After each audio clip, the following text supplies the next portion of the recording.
Hey guys, this hopefully this video will help you with your writing of your cover letter and resume.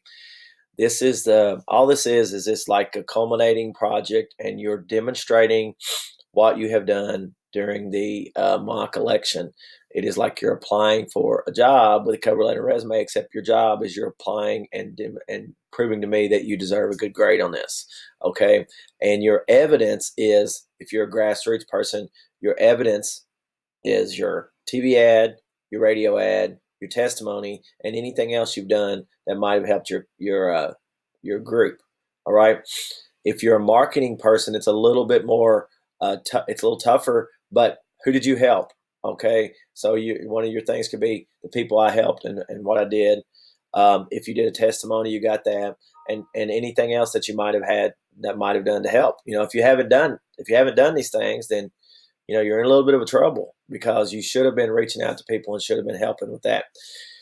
Your website, you website folks, all of your stuff, the main part of it is going to be your design and the entry of all the stuff on the website and what you did on the website. Furthermore, you should have done a testimony. The website people should have done testimonies and put on there as well.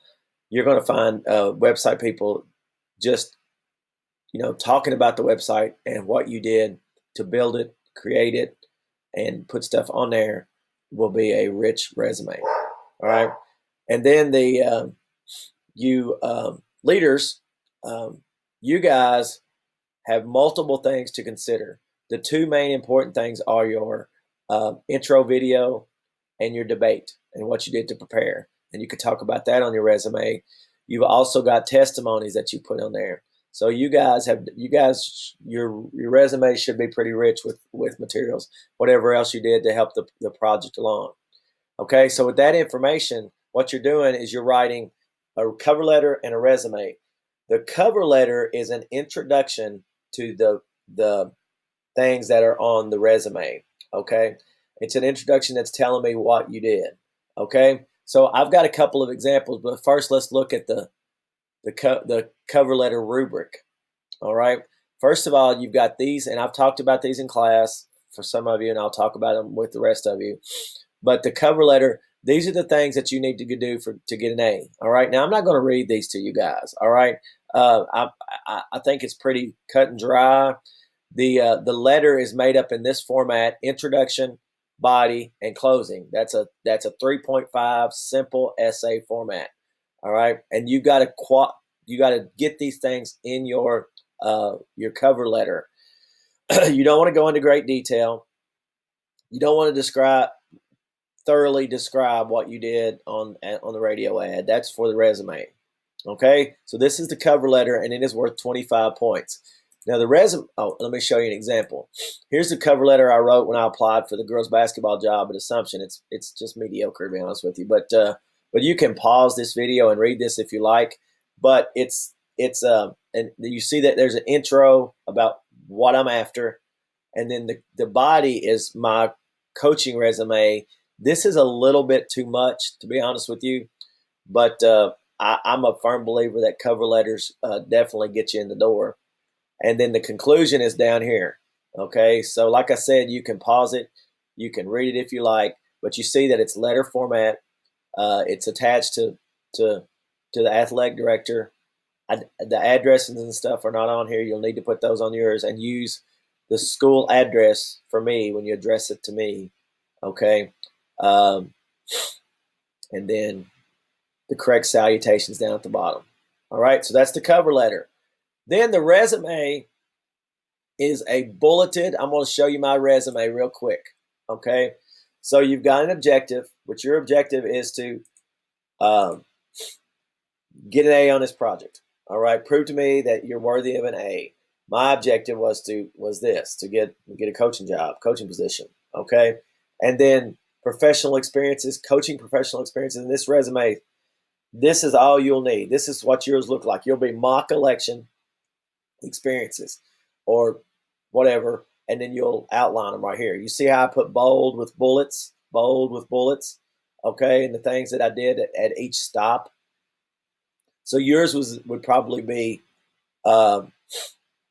radio ad, TV ad, testimony, anything else you did.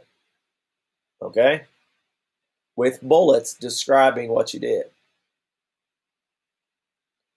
And then you can add stuff to it. You might add what I learned or anything like that. You're not really going to have employment history, but I would like for you to add, maybe you could do some references. You could play around with that and put me and Nisa and whomever you choose on there. That would be kind of fun. Okay. But anyway, so there you go.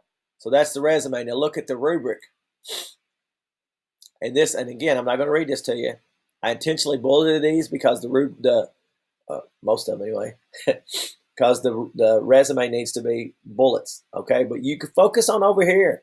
Are you accomplishing these things in your resume? There's no reason why you shouldn't be able to get this done. Okay, so hopefully that's cleared up some stuff about what you need to do.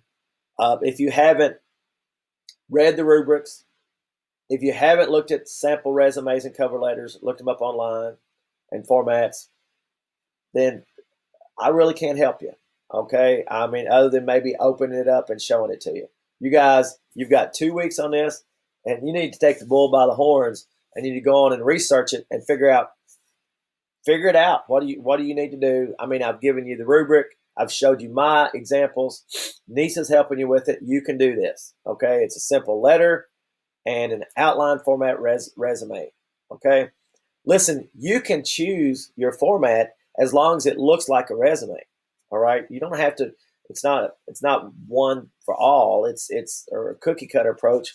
You can actually choose what you want. All right. So hopefully I didn't leave anything out. Hopefully that clears up some misunderstandings.